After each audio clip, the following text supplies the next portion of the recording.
지금 이제 요 사이에 창문이 들어 있을 거니까 그 창문의 위치를 잡아서 창문을 어떻게 그릴지 표현해 보도록 하겠습니다. 도면상에서 저희가 이제 벽이 꺾이는 위치만 해놨기 때문에 중간 위치, 요 선도 있어야 될 거고요. 그래서 형태 잡는 데는 상관없지만 창문을 놓으려면 필요하기 때문에 3400 위치이네요. 여기서 3400 위치에 중심선이 있었으니까 3400, 그리고 여기서는 2000 위치에 있었으니까 2000 위치에 이렇게 옵셋을 해 놓도록 하겠습니다. 이렇게 선이 생길 거고요. 이 사이에 창문이 하나 있는 거고, 이 사이에 발코니 나오는 뭐 출입문이 있는 거고, 요 사이에 현관문, 그리고 이쪽에 창문이 하나 위치해 있습니다. 그래서 이렇게 되어 있고요.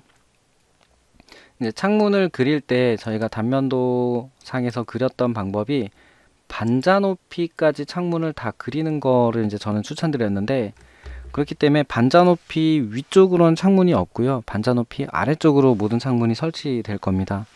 그러려면은 반자 높이 선도 이렇게 하나 갖다가 준비를 해 놓으셔야겠네요. 그래서 요 위쪽으로는 시멘트 페인트 마감일 거고요. 아래쪽으로는 벽돌 마감일 겁니다. 그래서 이렇게 선을 하나 그어 놓을 거고요. 자, 이렇게 됐으면은 요 사이에 이제 창문들이 그려지면 될 것 같습니다. 그래서 여기는 이제 뭐 한쪽부터 차근차근 그릴 건데, 창문들의 크기는 만약에 그 시험지에 나와 있지 않다면 축척자를 가지고 가로 길이를 측정을 하셔야 됩니다. 그래서 이거는 1500이네요. 1500이라는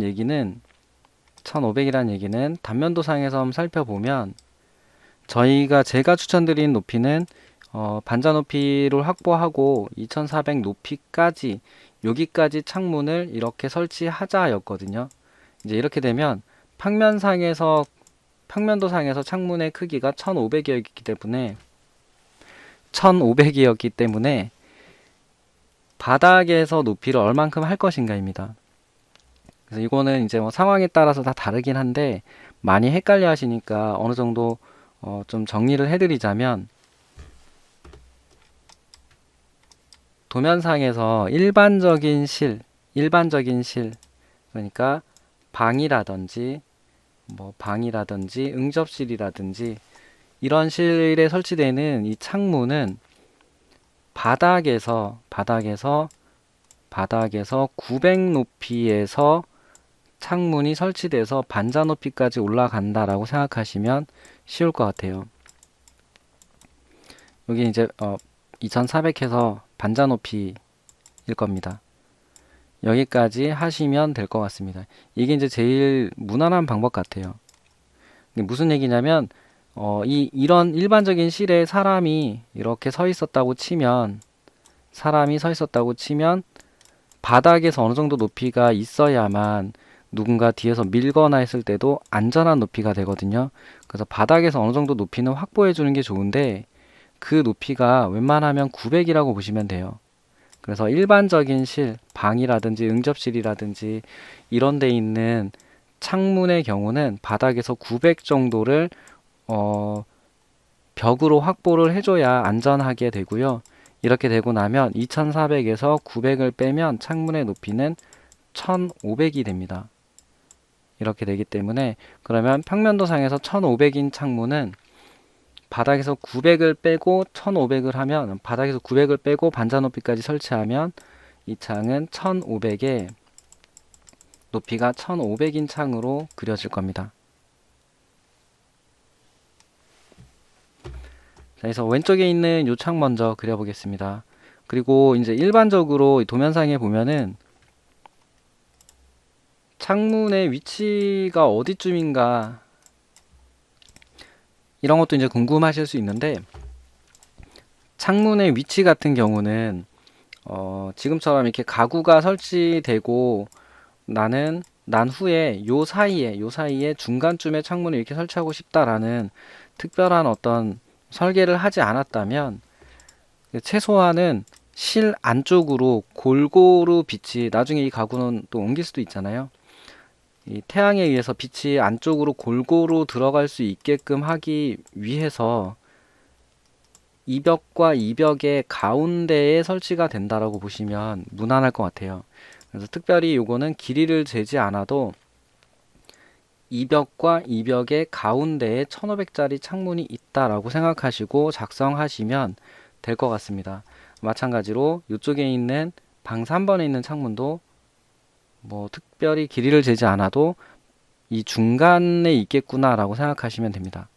그리고 거실에 있는 창문도 가만히 보시면은 벽체 중심을 기준으로 좌우의 길이가 동일하게 되어 있습니다. 그래서 이런 경우는 그냥 가운데에서 측정한 길이 값을 쓰시면 된다라고 보시면 될 것 같아요. 그래서 요거는 그려보도록 하겠습니다. 3400이었으니까 옵셋 하셔가지고 1700 위치에서 잡으셔도 되고요. 이 1700이 가운데였을 거잖아요. 여기가 창문의 가운데구나 라고 보셔도 되고, 여기가 반자 높이였으니까 요걸 가지고 작성하시면 될 것 같습니다. 해서 방법은, 창문 그리는 방법은 많겠지만 우선은 위치만 그려놓고 창문은 따로 한번 연습을 해보도록 할게요. 창문의 폭을 1500으로 생각했으니까 750이 될 거고요. 여기가 반자 높이입니다. 그래서 여기서 창문의 높이 1500이죠. 아니면 바닥에서, 요거는 이제 그 콘크리트 슬라브 높이였잖아요. 그래서 여기서 650이 건축 바닥 마감재 높이였을 거고, 여기에서 900이 올라온 위치, 여기가 창문의 높이가 됩니다. 그래서 뭐 이제 그리시다 보면은 요령이 생길 건데,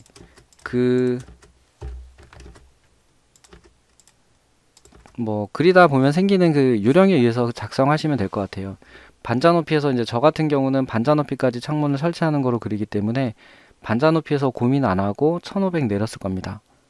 이거는 이제 선택사항이니까 연습하셨던 방법대로 원하는 크기를 그리는 연습을 해두시면 도움이 될 것 같습니다.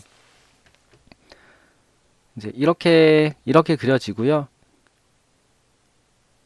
이걸 가지고 이제 두 짝짜리 창문, 여기에 있는 두 짝짜리 창문이니까 그거를 표현해 보겠습니다. 근데 저 같은 경우는 이제 사각형 도구를 좀 이용을 하고요. 여기 사각형 도구를 그린 다음에 창문 외곽에 있는 틀을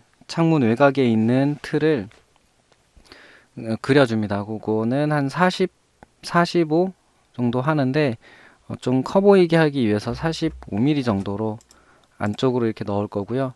이 안쪽에 두 짝의 창문이 교차되어 있을 거니까, 이 창문이 이런 식으로 이렇게 되어 있었을 거예요. 한쪽은 막아져 있고 한쪽은 뒤에, 요 뒤쪽으로 숨어 있는 겹쳐 있는 창이 보여졌을 겁니다. 그래서 이것도 뭐 도면을 보고 어느 쪽이 바깥쪽으로 보여지는지 확인을 한 다음에 맞춰주면 좋습니다.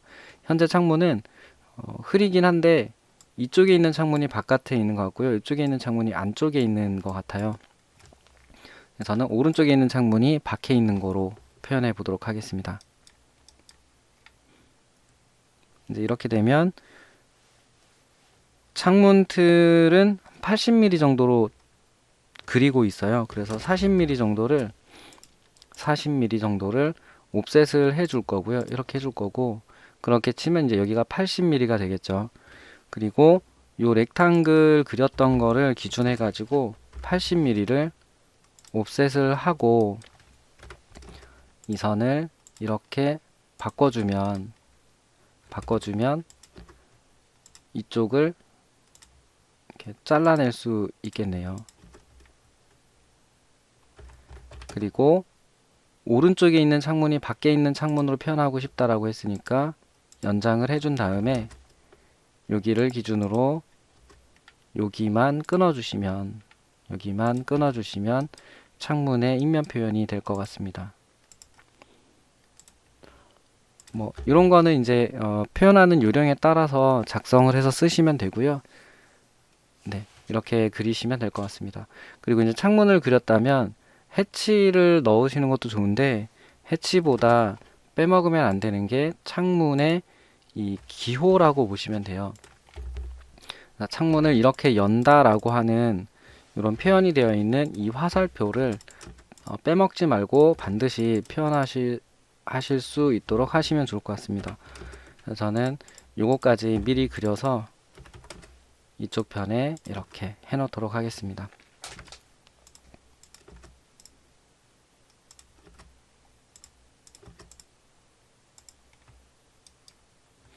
중심선은 필요 없으니까 지우도록 하겠습니다.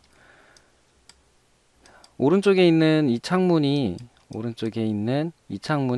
같은 크기의 같은 크기 같은 형상의 창문이거든요. 그래서 길이를 재보면 1500입니다. 그래서 요거를 그리도록 하겠습니다. 3300이니까 가운데에서 750씩 있었을 거고요. 1650이 중심이었겠네요. 그래서 1650. 그래서 중심선을 이렇게 복사를 해줄 거고, 같은 크기의 창문이니까 뭐 두 번 그리지 않아도 될 것 같고, 이거를 그대로 복사해서 가져다가 쓰시면 될 것 같습니다. 현관문이 아니고요. 여기 거실에서 테라스로 나오는 것도 뭐 창문으로 해석을 하셔도 되는데, 지금은 폭을 보니까 전체가 3800이고요. 네 짝인 것 같은데, 네 짝이란 얘기는 요 사이 거리를 이렇게 재보면 3200 정도가 나오네요. 그 얘기는 800짜리 4장이 있다고 보시면 되고, 800 정도면 창문이라기보다는 문이었다라고 해석을 하시는 게 좋은 것 같습니다. 그래서 요거는 문으로 발코니로 나올 수 있는, 테라스로 나올 수 있는 유리문 대신에 이렇게 4개짜리인 유리문으로 이제 해석을 해서 한번 그려보도록 하겠습니다. 4개짜리도 그리는 방법은 뭐 창문을 좀 전에 그린 창문과 크게 다르지 않습니다. 그래서 길이가 3200인 거를 축척자로 이렇게 재보면 알 수 있고요. 시험장에서는 실제 축척자로 측정을 하셔야 됩니다. 3800에 3200이니까 양옆에서 300씩이었을 거예요. 중심선에서 300씩입니다. 같은 방법으로 하겠습니다. 3800이니까 1800, 1900 위치에서 3200이 있었겠네요. 그래서 중심 위치 여기였을 거고요. 여기서 3200이니까 1600씩 나가 있는 이쪽하고 이쪽까지가 이 창문이었을 겁니다. 이런 거는 빨리 바꿔 놓으시는 게 덜 헷갈릴 겁니다. 그래서 이렇게 그리시면 되고요.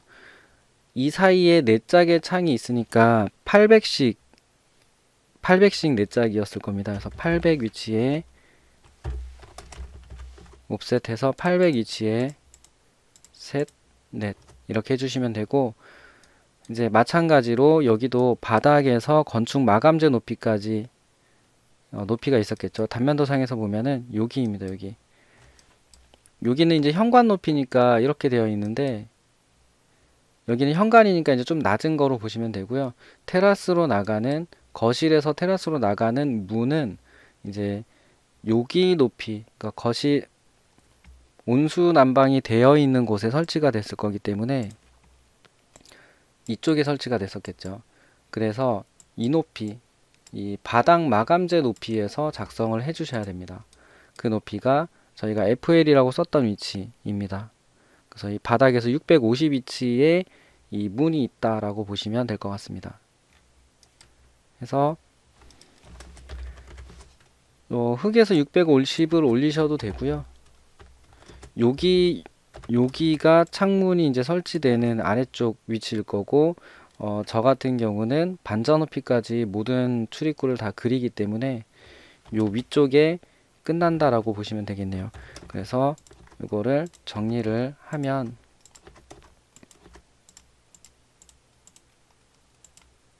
이렇게 됩니다. 이제 형상만 한번 보여드리려고 이렇게 그렸고요. 이 테두리 이게 요거처럼 똑같이 생긴 거죠. 똑같이 생긴 겁니다. 네 짝일 뿐인 거고요.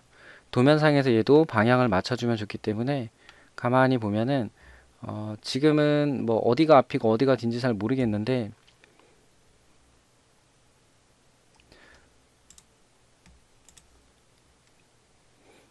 이쪽이 안쪽이라고 치고 이쪽이 바깥쪽, 이쪽이 바깥쪽, 그리고 이쪽이 안쪽 이렇게 한번 그려보도록 하겠습니다. 그래서 이제 제일 바깥쪽에 있는 테두리 크기는 옆에 있던 창문처럼 동일하게 40mm, 45mm를 쓸 거고요. 그리고 요 안에 유리를 잡고 있는 이 유리 틀은 똑같이 80mm 쓰도록 하겠습니다. 80mm란 얘기는 40mm씩 양옆으로 옵셋을 하면 된다는 얘기죠. 40mm, 40mm, 그리고 40mm, 40mm. 다만 이제 제가 그리고 싶은 형상은 이제 전체 프레임에 유리를 잡는 프레임이 있고 유리를 잡는 프레임이 있었을 거고 바깥쪽에 유리를 잡는 프레임이 여기까지 와서 여기는 프레임이 맞닿아 있는 위치로 그리고 싶거든요. 이런 형식으로 이렇게 그리고 싶기 때문에 이런 식으로 되어 있는 창문이다 생각하고 그리고 싶거든요. 이제 이렇게 되면은 가운데 부분은 여기에서 80mm, 80mm 해주시면 될 것 같습니다. 그래서 80mm를 양옆으로 이렇게 해준 다음에 혼란이 될 것 같은 선들은 이제 좀 미리미리 정리하시면 좋고요. 바깥쪽도 80mm 이렇게 해주면 되겠네요. 이렇게 하고 나서 형상을 보면서 이제 적당히 정리하시면 될 것 같습니다. 그래서 트림 같은 거 이용해서 정리해 볼게요. 이제 먼저 이 선은 필요 없는 선일 거고요. 이 선도 필요 없는 선이고, 그리고 이 가운데 있는 유리가 바깥쪽으로 나와 있기 때문에 이쪽이 뒤쪽으로 숨어 있는 유리가 될 겁니다. 그래서 이 선은 여기서 잘라 줄 거고요. 여기는 여기서 잘릴 겁니다. 위쪽은 필요 없으니까 이렇게. 아래쪽도 마찬가지로 이 안쪽으로 유리가 숨어 있기 때문에 이쪽이 이렇게 잘릴 거고요. 이쪽도 오른쪽 유리가 뒤쪽에 숨어 있으니까 이쪽 부분이 연결될 거고요. 여기도 이렇게 끊길 것 같습니다. 필요 없는 선은 이렇게 지우겠습니다. 그리고 가운데는 뭐 두 장의 유리가 전부 다 양쪽으로 연결이 되어 있으니까 이런 식으로 되어 있을 거고요. 여기도 이런 식이었을 겁니다. 창문이나 문을 그리는 이런 요령들은 이제 다른 분들이 더 좋은 방법을 많이 제시하기 때문에 이제 그런 걸 보고 연습을 하시면 되고요. 꼭 제가 그린 방법대로 그리시지 않으셔도 됩니다. 다만 이제 이 크기를 맞추는 방법은 기억을 하셨다가 쓰시면 도움이 될 것 같고요. 이 문도 마찬가지로 다 그리신 다음에 이렇게 열리는 기호, 열리는 방향 위치 표현은 반드시 해주시는 게 좋습니다. 그래서 옆에 그려놓은 걸 가져다가 그대로 쓰도록 하겠습니다.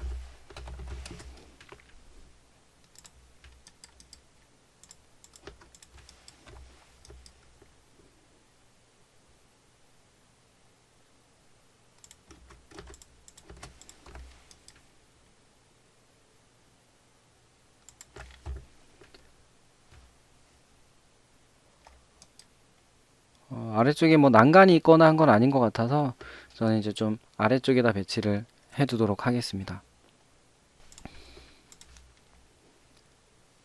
자, 이렇게 되면은 이제 출입문, 현관 하나 남아 있네요. 현관이 하나 남아 있고요.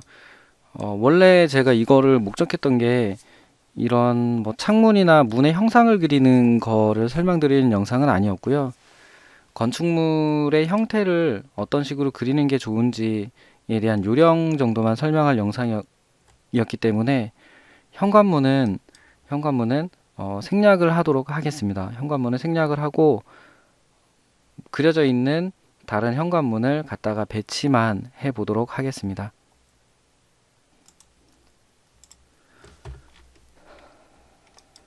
현관문을 그려서 배치를 했고요. 현관문도 마찬가지로 평면도에 있는 크기를 좀 가져다가 작성하시면 되고요. 그리고 이제 문을 그리실 때 요 인면 기호는 빼먹으면 안 된다 였고, 평면도 상에서 방향을 보시면서 열리는 방향, 현재 문이 이렇게 열리기 때문에 경첩이 이쪽에 있었을 거고요. 이제 그렇게 되면 화살표는 이쪽 이렇게 경첩이 달리는 방향으로 표시를 해주시면 될 것 같습니다. 그래서 그것만 조심하시면 되고, 현관 부분이기 때문에 여기에서보다는 이제 살짝 높을 텐데, 뭐 마감재 두께 얼마 안 되니까 이 슬라브의 마감재 여기다 붙이셔도 상관은 없을 것 같습니다.